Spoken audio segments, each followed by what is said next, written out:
They were trying to hide the body in plain sight. Only those that paid close attention would detect the conundrum. The 1913 headstone was for a stillborn baby. There would be obvious signs of the ground having been disturbed. They worked hard for the better part of 5 hours. With only the faint light from the mercury vapor light on the maintenance shed, progress was made slowly. It was shortly after midnight when they put the finishing touches on their clandestine burial. They were visibly shaken by the events of the evening. What transpired would haunt them for years. The pub was still open, so they celebrated their success. After last call, they left the pub and headed home to their families. The world was a much safer place thanks to their efforts. The winds blow, some days a little, and some days a lot. One of those days the wind carried the seed of a tree. That seed wedged itself into the disturbed ground by a headstone in a cemetery. A few days later, the tiniest of roots, much finer than the hair above your grandmother's lip, snaked its way out of the seed. As the years went by, the little tree matured. Those tiny roots explored deeper and deeper into the ground. One eventually found the corner of a wooden box. As it split and spread, a root found its way into the box. As the tree grew, it became exceedingly heavy. The roots also grew, and those that had penetrated the wooden box caused the box to splinter. More years went by and, as the box decayed, and the weight of the tree bore down, one of the splinters punctured the body bag. An immediate and immense temperature drop killed the tree instantly. The temperature returned as quickly as it had vanished.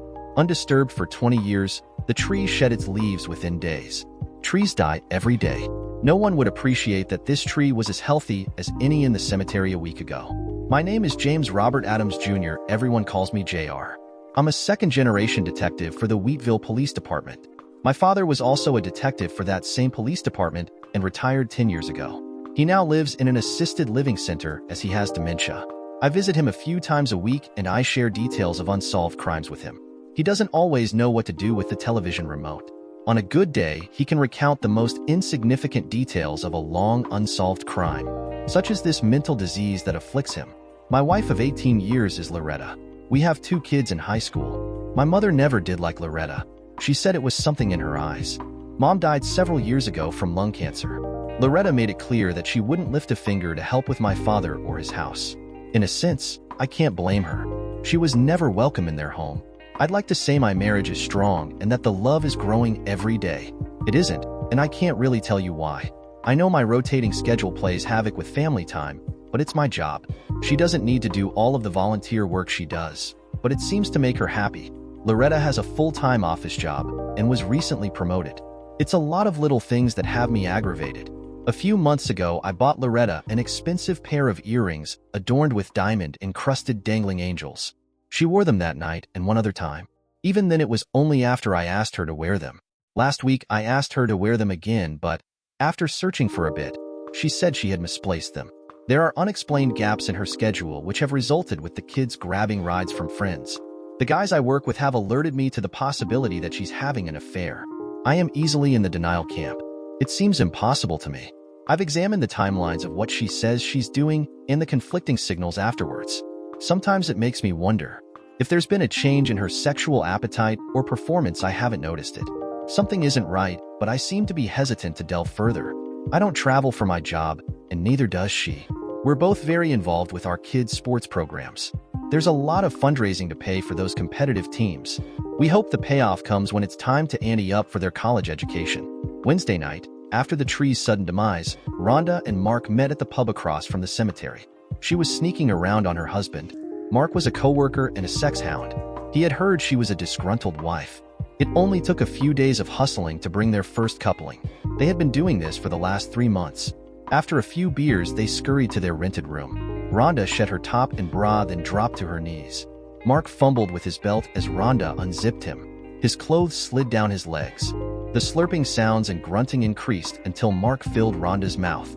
"Damn, woman, you give great head. Get naked." Mark played with Rhonda's body. He really didn't like to go down on his victims. It would cut down the whining if she had a climax. But as soon as he was hard again, he planned on driving his meat into her. Within minutes, he was inside her. Oh my, and she shook violently. Mark loved the feeling of her bucking around. He climaxed for the second time in 20 minutes. She continued to shake and was starting to gasp for air. Mark, getting very concerned, rolled off. She was staring at the ceiling and still shaking. The only noise she was making were the soft squeaks while gasping for air. With her eyes and mouth open, her time with the living came to an end. Mark was panic-stricken. Rhonda, talk to me. Are you okay? Oh shit. He put his ear on her chest and heard nothing. He searched for a pulse, but there wasn't one to be found. He called 911 and dressed while he waited. Shortly after 8 p.m., I was alerted to a suspicious death at the motel by the cemetery. I was on my 2-week stint covering the swing shift. Although the scene looked pretty normal, for a heart attack victim, the paramedic crew thought different. They felt that heart attack symptoms weren't there. It was as if, they explained, she had been scared to death. Interviewing Mark proved to be a waste of time. They were screwing, and she shook uncontrollably until she froze in that position. It was a little chilly in the motel room, but I attributed it to the air conditioner running. As I was getting ready to leave, it seemed like the room temp jumped and was now about identical with the outside temp. I thought it was odd, but let it go. It was a slow night, so the wait for the coroner was short. The forensics crew finished their work, and the hotel room was released to the proprietor about the time my shift ended. Plenty of people die in motels. This one was a little odd, but not enough for me to lose sleep over. It was a patrol officer who had the unpleasant job of telling the husband of his wife's demise and the circumstances surrounding it. The next day, I spoke with the coroner, and he agreed with the paramedics. Rhonda did not die from a heart attack. She suffocated, but there were no marks on her neck or body. It was almost as if she had an allergic reaction to something. I contacted Mark and reviewed his time with her. According to him, they didn't even snack on the peanuts while they enjoyed their beers. My focus was diverted to a drive-by shooting, and Rhonda quickly faded from my memory. That would change the following Wednesday. Cindy and Jason sat in the same booth that Mark and Rhonda occupied 7 days earlier. Cindy was Jason's secretary. Instead of being at a client's site, 3 hours away, they were here to continue their affair. Jason's wife thought he would be home by 10 p.m. Cindy was young, dumb, and about to be drilled. In her heart, she just knew Jason would leave his wife for her. Jason, on his 5th secretary in less than 4 years, had no such intentions. Each of them were sex toys until they wised up. His threats to kill them if they told his wife had always worked. After a beer and a bowl of peanuts, they giggled their way to the motel. It wasn't the same room as Rhonda died in. That one was being repainted. Let's hope they at least disposed of the sheets that were on the bed that night. Jason stripped quickly, and Cindy wasn't far behind. With no foreplay at all, Jason shoved his tool into her juice box. He had no intention of pleasing her and pounded with rigor. It was over in seconds. Cindy wanted more, so she went on to work with her mouth. That might not have been the best thing she did. Within minutes, Jason started gasping and shaking as if he was having a climax. He continued shaking for at least a minute, then grunted loudly, oh, then fell backwards into the dresser. He sat motionless, eyes and mouth wide open. Cindy lost it. Mark. Oh God, Mark. She fumbled in her purse, found her phone, and punched 911. She was less than coherent as the operator struggled to extract enough information to get responders sent. For the second week in a row, I arrived on scene to find a naked body with its eyes and mouth wide open. The story was the same. Lovers in a motel room, doing the dirty, when one of them has an orgasm. According to the Mark last week, and the scared shitless lady today. Once the orgasm started, their lover kept shaking, jerking, and gasping for air until they simply seized. Much like last week, it seemed as if the temperature in the motel room was much colder than you would expect.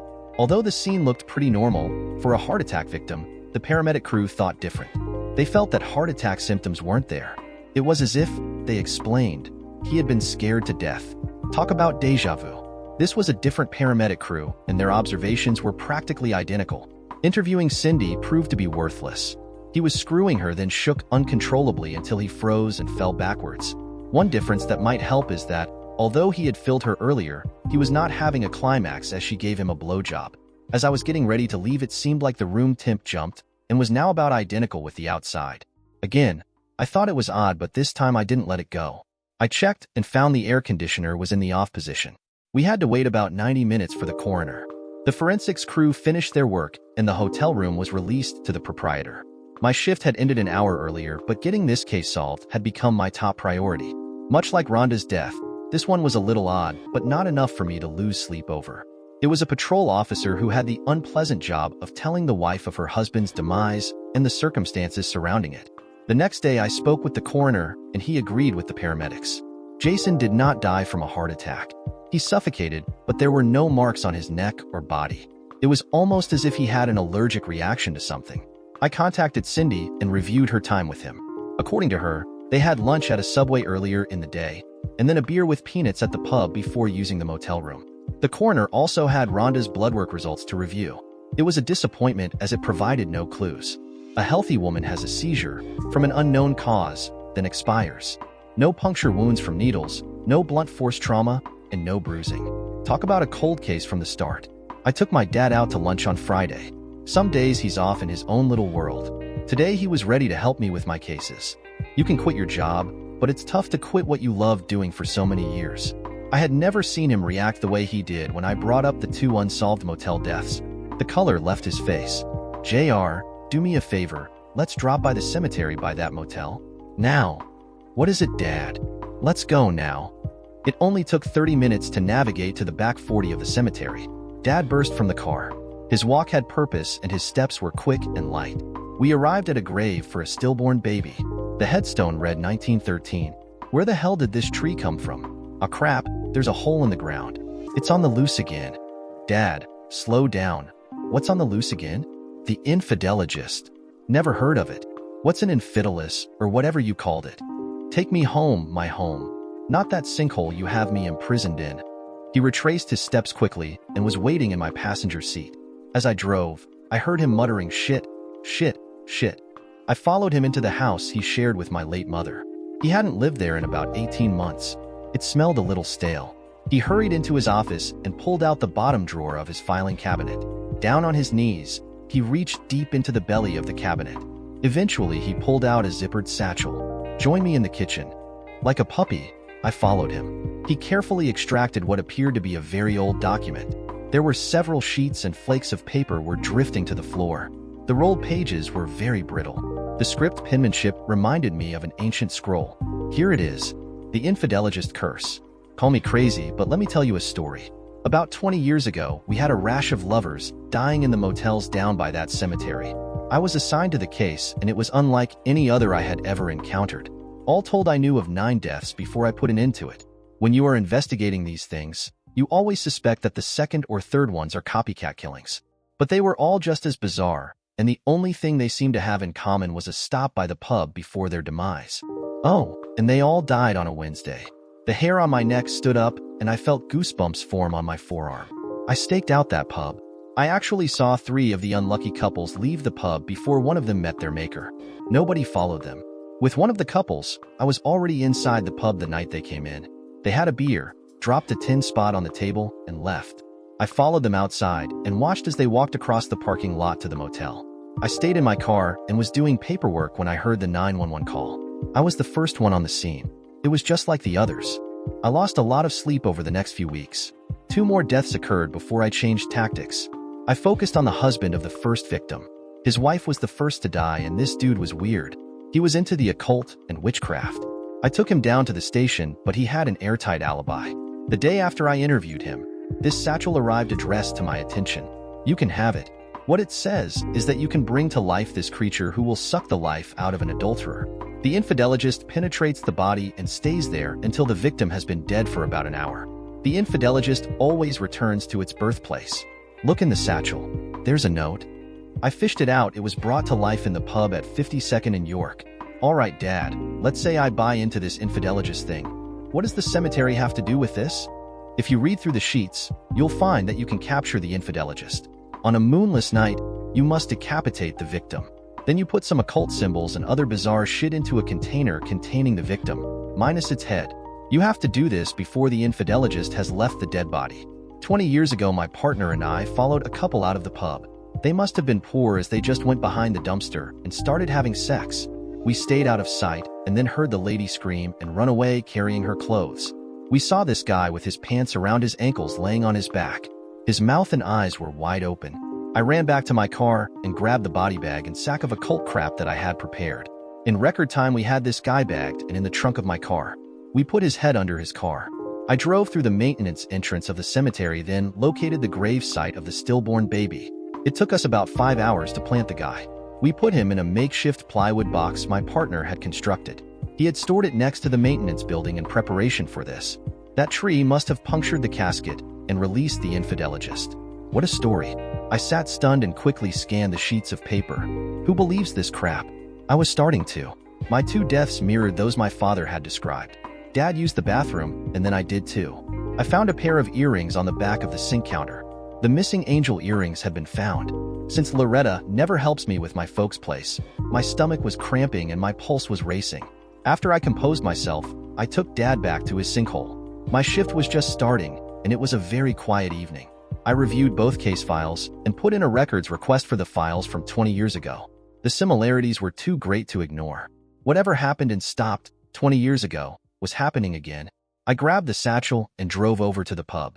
It was Friday evening and the place was packed. I read through the occult curse. It would take significant research to understand it. The hair on my neck was standing when I read about how the life would exit the adulterer. Their lungs would constrict, causing them to gasp and spasm. Once dead, their lungs would relax and all would appear normal. The triggering events appear to be when the adulterer thinks about their lover's genitalia and their heart begins to race. I made calls to Mark and Cindy to see if they could remember in which table or booth they drank their beers. Both indicated the booth between the side door and the restroom. Neon lights from the beer signs shone on the sidewalk as I walked in to the sound of horrible singing. It was karaoke night. The table I was hoping to watch had been confiscated to accommodate the disc jockey.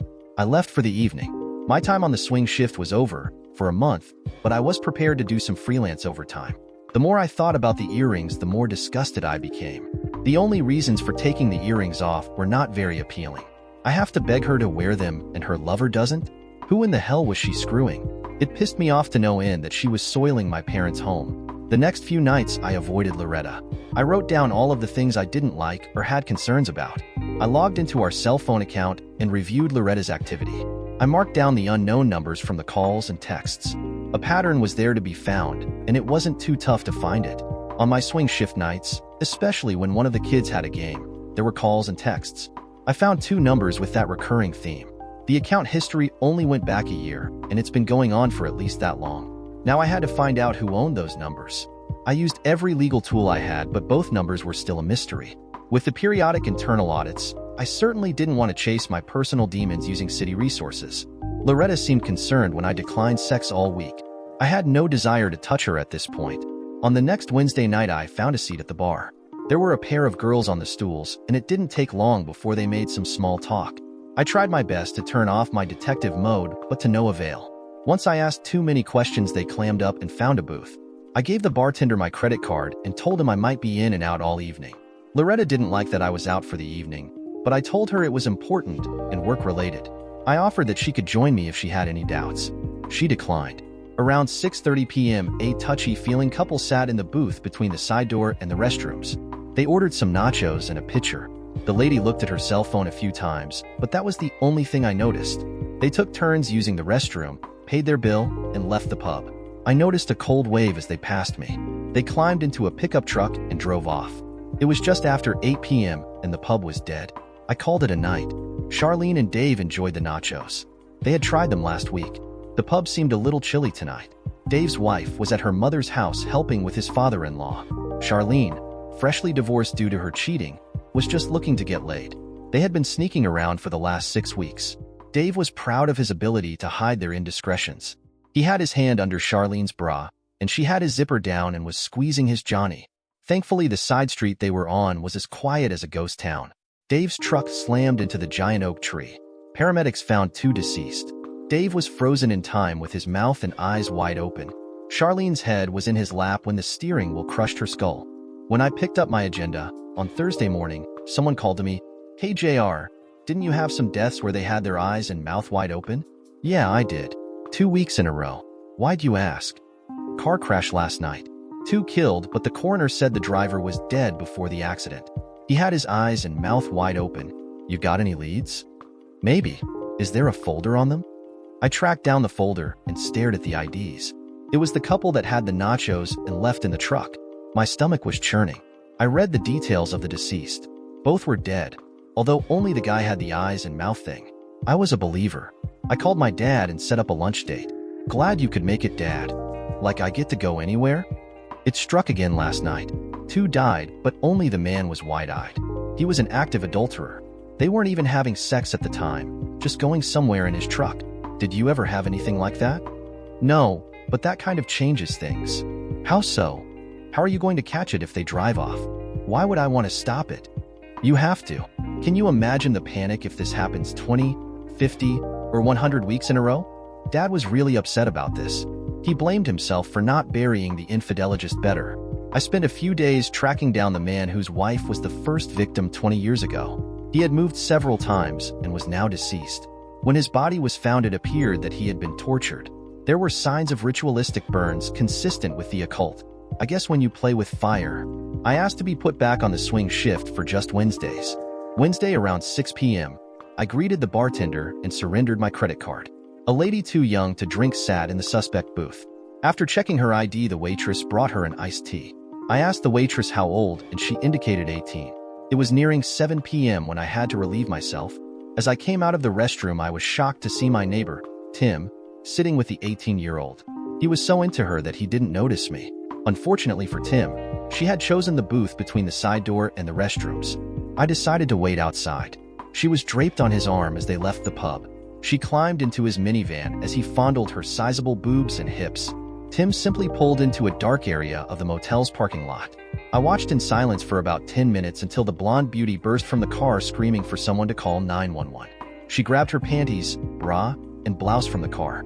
She stepped into her panties, then quickly restored her bra and blouse. I went into the pub and settled my tab. I waited for the paramedics. The emergency vehicles responded quickly. Tim was found with his eyes and mouth wide open. I volunteered to take the bullet for the patrol officer. I stopped at Tim's house and broke the news to Marilyn, his wife. She was devastated, and her 2 teenage daughters joined in sharing the pain. I finished my shift and made my way back home. Loretta was already asleep. She never waits up for me. My teenage kids were up early as they are quite active in high school activities. Both were gone when I shuffled into the kitchen for breakfast. Good morning, sleepyhead. How was your night? Pretty shitty. One of the victims turned out to be Tim from next door. I've interviewed a lot of criminals, so I think I'm pretty good at reading body language. Loretta's movements immediately caught my eye. It was as if someone had kicked her in the stomach. Her eyes were immediately wet and her voice was cracking. Oh my God, what happened? He was found dead in a motel parking lot. He was enjoying the talents of a young lady. Foul play is suspected. Again, Loretta's body language betrayed her. She bristled at my comments. Could she have been cheating with Tim? I've got to get over to Marilyn's house. And within a minute, she was out of the house. I left for work without saying goodbye to Loretta. That resulted in a verbal assault when she discovered that I was gone. She was extremely miffed when I failed to placate her bitchy mood. If what I think has been happening is true, she can go screw herself. I found Tim's case folder, and we had a Yahtzee. One of my mystery phone numbers was for Tim's burner phone. Tim and Loretta were meeting on game nights. Sadly, only one of the 2 mystery numbers belonged to Tim. It didn't take a genius to put her 2 reactions together. The bitch was having an affair with Tim and didn't realize she was just one of the sex toys in his stable. I went to my daughter's game. Afterwards, we went out for a late dinner as a family, then beat a path home. My mood was somber at best. I felt like screaming. My heart hurt so much. How could she? Are you okay, honey? You've been quiet all evening. I think I'm coming down with something. I think I'll sleep on the couch. I don't want you or the kids to catch it. They've got regionals coming up, and both are really hoping to make it to state this year. Can I do anything or get you something? No thanks. My focus was not what it needed to be. I spent a few hours with my dad. He was pleading with me to capture the infidelist and bury it in a concrete tomb. He volunteered to do surveillance. We both snickered as he was always dozing off. Staying on guard for hours at a time just wasn't going to happen. Okay, Dad, what do I need to put with the body to paralyze the infidelist? He grabbed his yellow legal pad and scribbled 4 things with a little explanation and some crude pictures to help me. I cross-checked his list with the curse document. The following Wednesday, I had a plan that was starting to make some sense. I spent that night inside the pub. I had a nice long chat with the owner. He kept my glass of colored water filled all night. One of the barflies tried her best to interest me in a night of pleasure. I declined, but for the first time since I met Loretta, I actually considered it. Every time someone would slide into the fatal booth, I'd get my hopes up. I left at midnight with no progress on seeing the infidelist in action. For the first time in 5 weeks, no wide-eyed deaths. After a very chilly week at my house, Wednesday rolled around again. JR, what in the hell is wrong with you? You've avoided me all week and haven't said, I love you once. We haven't made love in weeks. Loretta, if your life depended on it, Would you tell the truth? What? What's this all about? A simple question. If your life depended on it, would you tell the truth? Of course. Good. Tell me, have you ever cheated on me? Jay, or what, have you been smoking? Never. I repeat, never. Why would you even ask me that? Just some comments I overheard. Forget I ever asked. Can I take you out to dinner? What about the kids? Kids? Your mom and I are going out to dinner. Let me grab my sweater. There wasn't much of a crowd at the pub.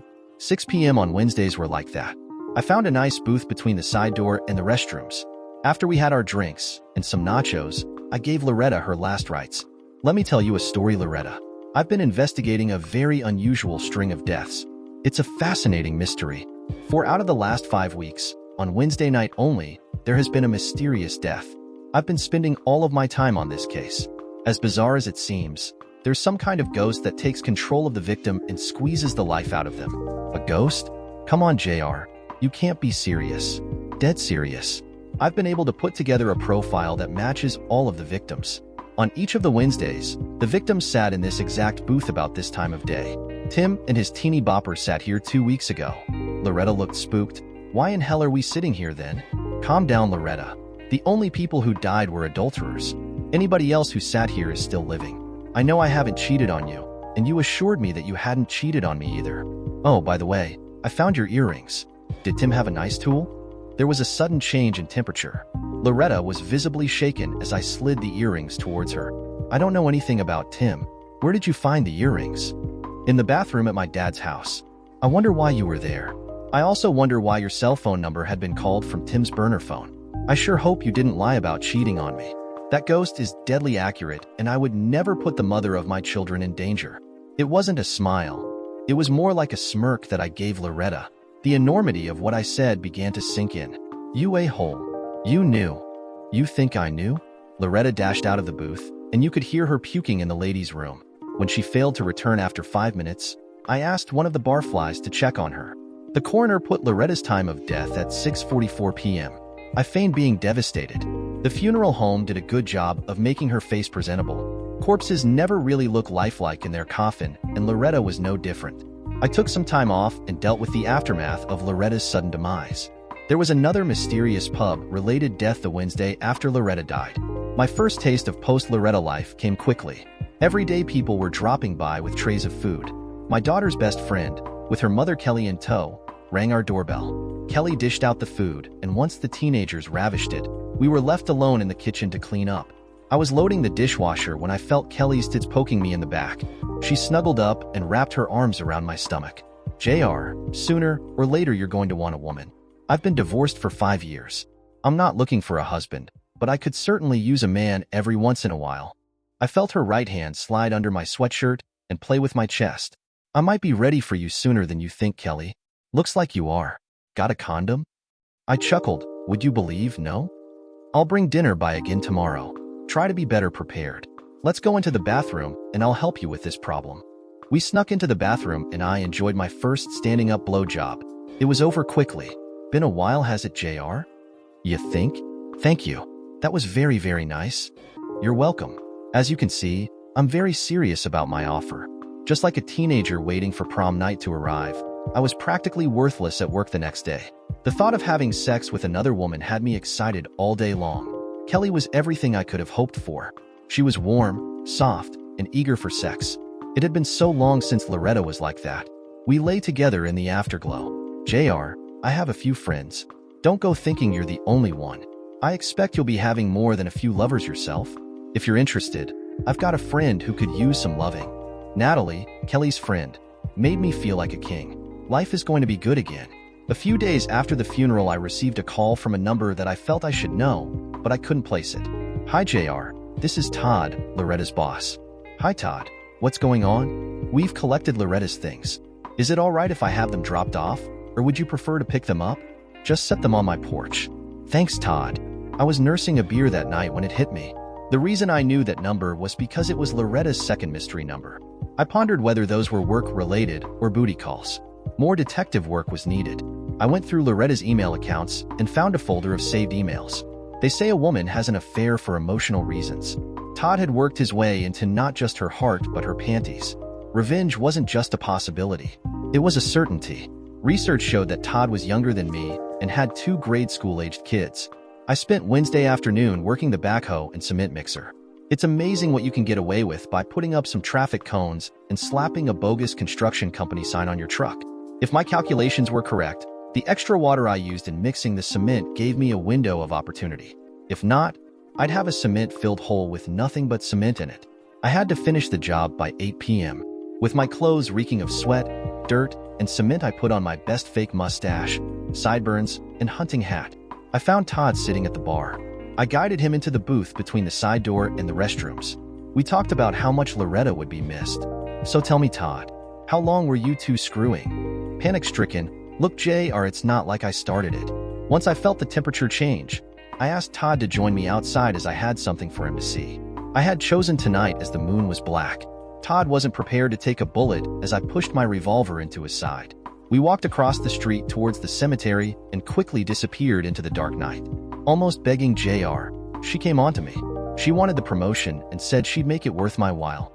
It started with a blowjob, but I kept stalling the promotion, so she offered up her body the next few times. Please don't kill me.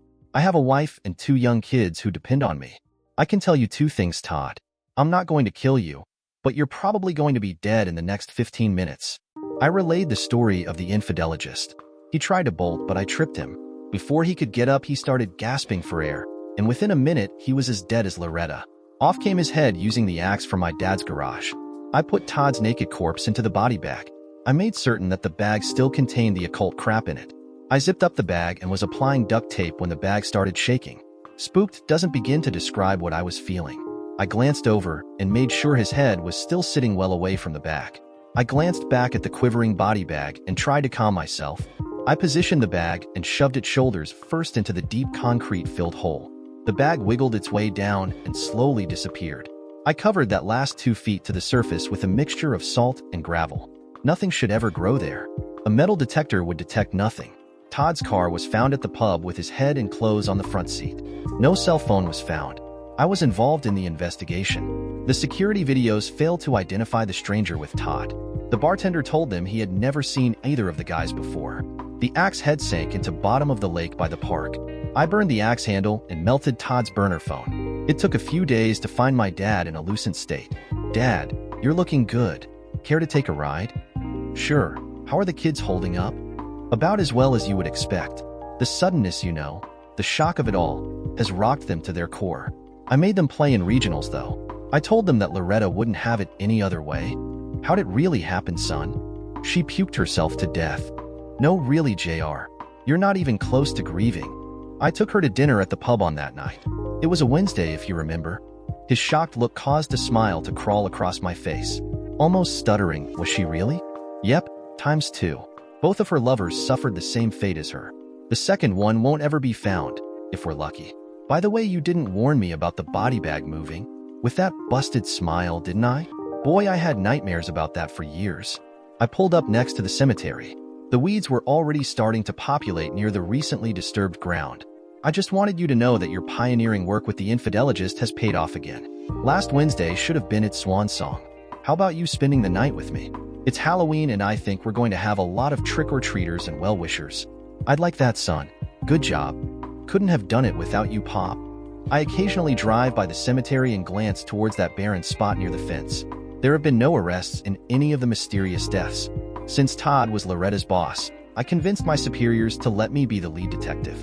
Todd's case folder is attracting dust on my desk. I miss Loretta.